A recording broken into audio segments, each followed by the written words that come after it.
अपना मान टले टल जाए। बिंदु जी महाराज, अपना मान टले टल जाए, भक्त का मान न टलते देखा। प्रबल प्रेम के पाले पड़कर प्रभु को नियम बदलते देखा। भगवान ने कहा कि मैं शपथ लेता हूं गंगा पुत्र भीष्म, हे शांतनु पुत्र भीष्म, मैं शपथ लेता हूं कि पूरा युद्ध बीत जाएगा, मैं अस्त्र नहीं उठाऊंगा। जैसे ही शपथ ली गंगा पुत्र भीष्म खड़े हो गए। गंगा पुत्र भीष्म ने कहा अगर मैं अपनी माँ का बेटा हूं, अपने पिता का बेटा हूं, तो मैं भी शपथ लेता हूं कि अगर मैंने आपसे हथियार न उठवा लिए तो मैं भी अपनी माँ का बेटा नहीं। शक्ति और प्रेम दोनों सम्मुख हो तो प्रेम को चुनना, शक्ति को मत चुनना, क्योंकि शक्ति आती जाती रहती है, प्रेम स्थायी रहता है। राम ने भी कहा राम ही केवल प्रेम प्यारा।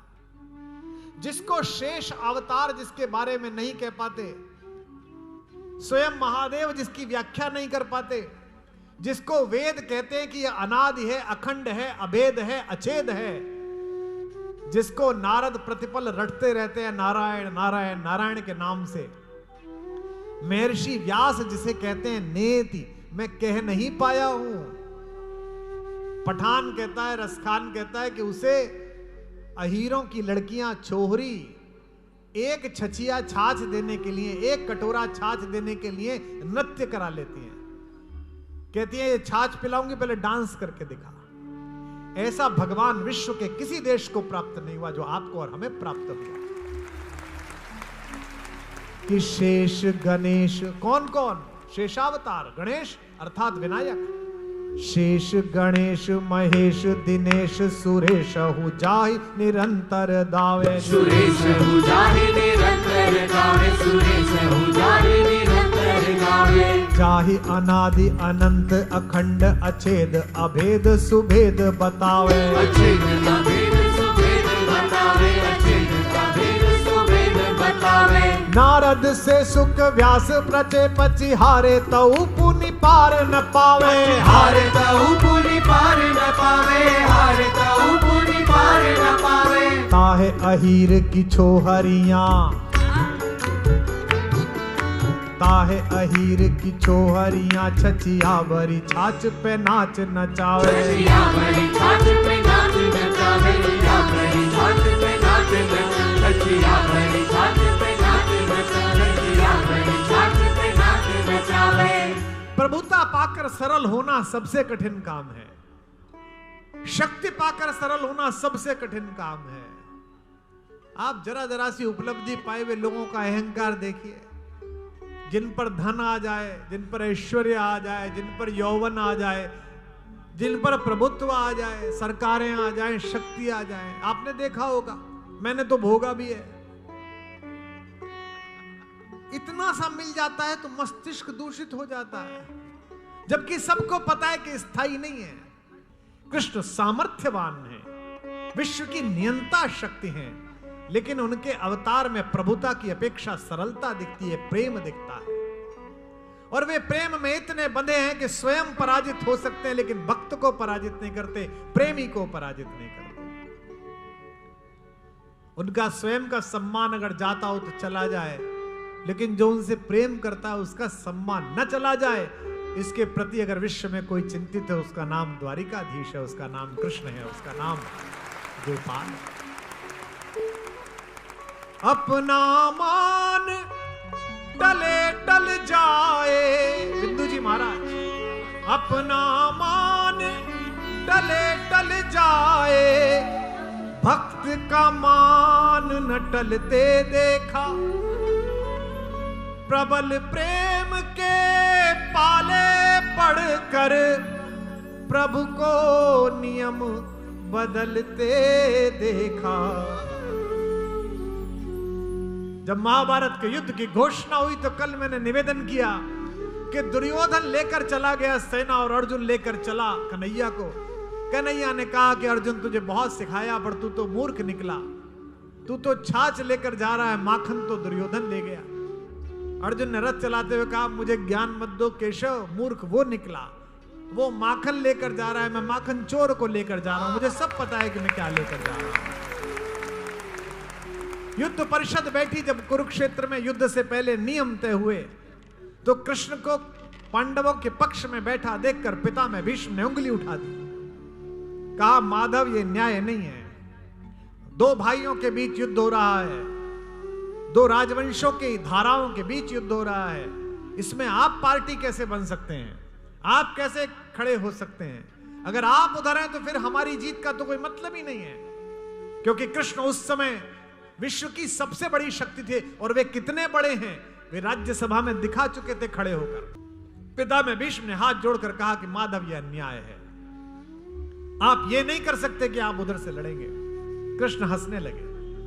कृष्ण ने कहा कि पितामह क्यों दुखी होते हैं, आपको संभवतः पता नहीं है, मैं तो घोषणा करके आया हूं, मेरी सेना आपकी ओर से लड़ेगी, मैं पांडवों की ओर रहूंगा लेकिन शस्त्र नहीं उठाऊंगा। भीष्म ने कहा कि माधव ये हो नहीं सकता, आप जैसा महारथी, चारों तरफ तीर चलते हो, भाले चलते हो, तलवारें चलती हो, अग्नि शिखाएं फूटती हो, इस फुल्लिंग आकाश में तैरते हो, और आपको क्रोध ना आए, आप तलवार ना उठाएं, आप सुदर्शन चक्र ना उठाएं, भाला ना उठाएं, हो नहीं सकता।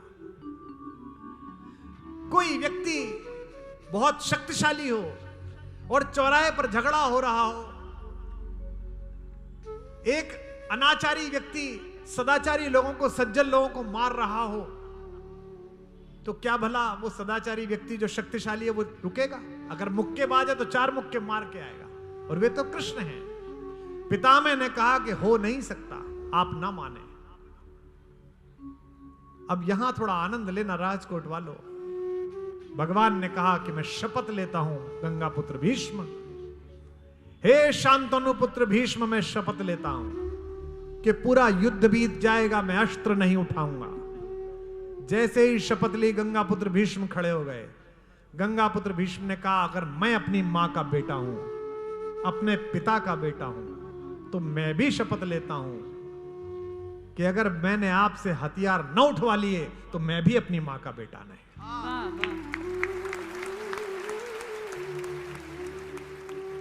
जो आज हरि न अस्त्र गहाऊं, तो लाजो गंगा जननी को शांतनु सुत न कहाऊं। मैं अपनी मां की कोख लजा दूंगा अगर आपसे मैंने शस्त्र ना उठवा लिया।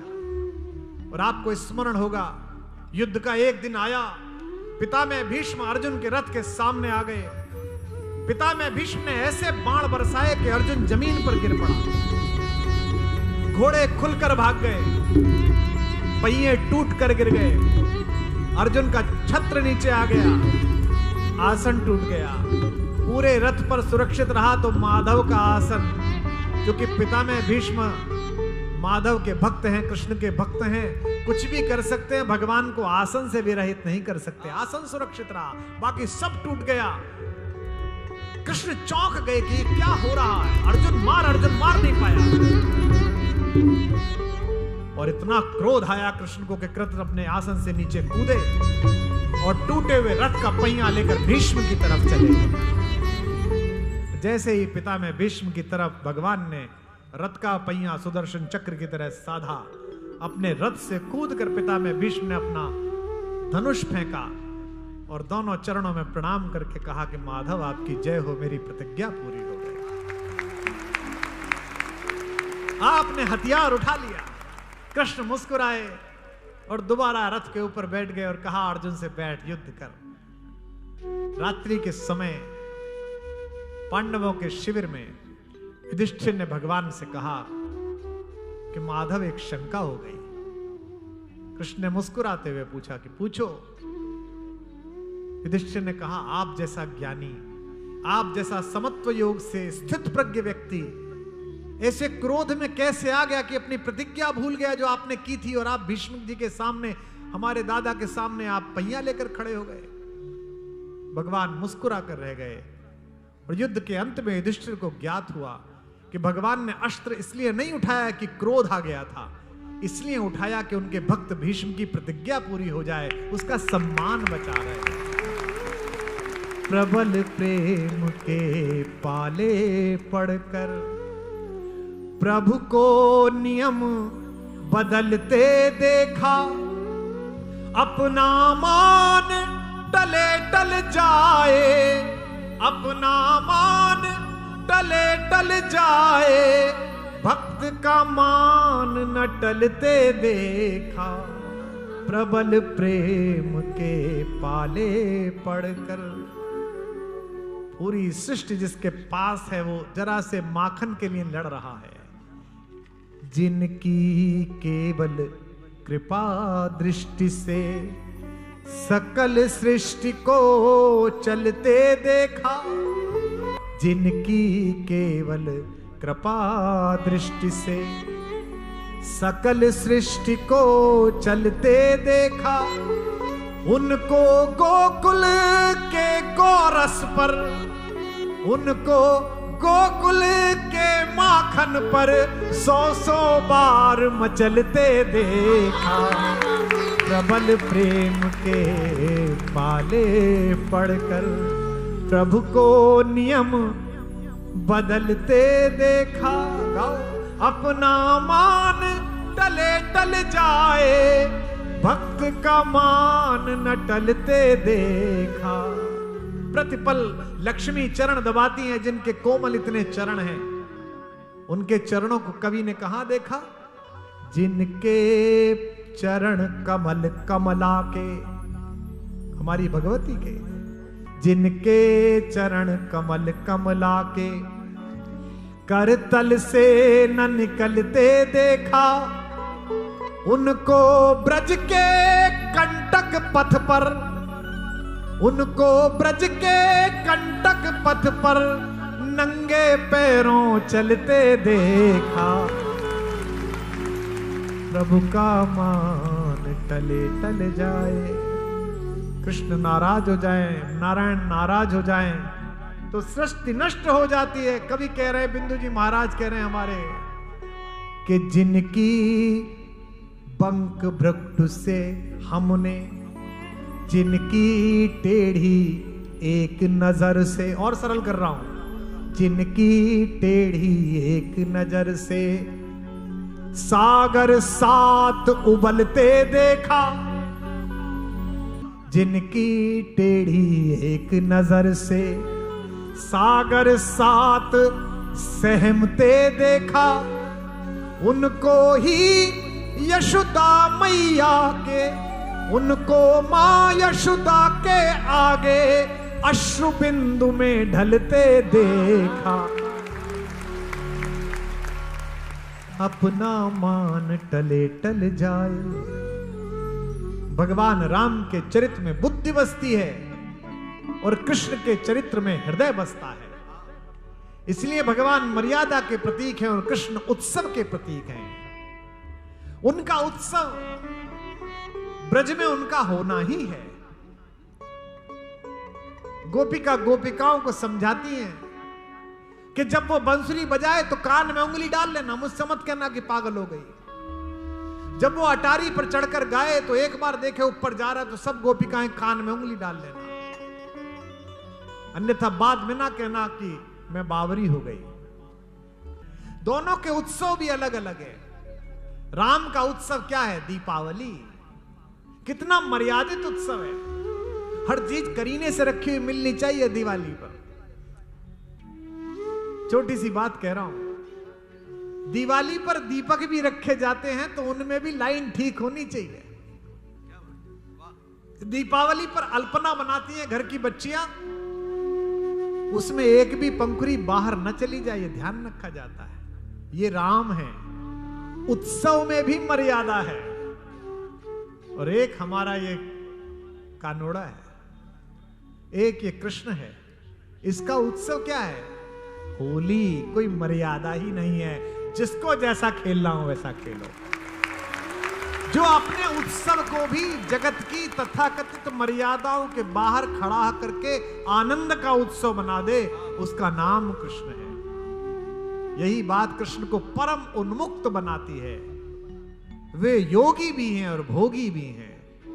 वे ज्ञान के वंदे कृष्णम जगत गुरु भी हैं और वे रसराज भी हैं। होली खेलने के लिए निकलते हैं। एक 16 वर्ष की नई गोपिका है जिसने पहली बार कृष्ण को देखने का मन में विचार बनाया और बरसाने की एक गली में कृष्ण की टोली आ रही है मित्रों के साथ अबीर फेंकती हुई। इस दृश्य को अपनी आंखों में बसाइए जो मैं सुना रहा हूं। उसने पहली बार कन्हैया को देखा और नजर नजर से मिली और कृष्ण ने एक मुट्ठी अबीर उसकी आंख की तरफ फेंका। अबीर आंख में चला गया, चूंकि पलक झपक नहीं पाई। जो कृष्ण को देखकर पलक झपकाने में समय व्यर्थ कर दे वो गोपिका हो ही नहीं सकती। मैं बहुत लोगों को देखता हूं जो हिमालय पर जाते हैं और फोटो खिंचवाने में लग जाते हैं। यह समय है इस नगाधिराज को आंखों में भरने का। मैं बहुत लोगों को देखता हूं जो द्वारिकाधीश के द्वार पर खड़े होकर भी पोज दे रहे होते हैं। एक पल निगाह न चूक जाए इससे नजर मिलाने से। इससे नजर मिलाने के लिए तो इस पृथ्वी पर जन्म हुआ है, नहीं तो बुरे कर्म होते तो उधर ना पैदा होते जहां बुरे कर्म वाले, इधर ही पैदा हुए हैं हम लोग। मुट्ठी भर गुलाल फेंका, अबीर फेंका तो आंख में चला गया। एक साथ गुलाल और नंदलाल दोनों यूं गए। एक की छवि गई, एक का चूर्ण गया। शाम के समय घर में 5-6 बाल्टी पानी यमुना से आया हुआ था। वो बच्ची, वो गोपिका 16 वर्ष की आंख धोए जा रही है। कई घंटे हो गए हैं, बाल्टी के बाल्टी पानी खत्म हो गए। मैया पूछ रही है, बावरी क्या हो गया, अबीर नहीं निकल रहा क्या? रोती हुई पागलों की दशा को प्राप्त उस प्रेमिका गोपिका ने कहा, मां अबीर तो निकल गया पर अहीर का नहीं निकल रहा है।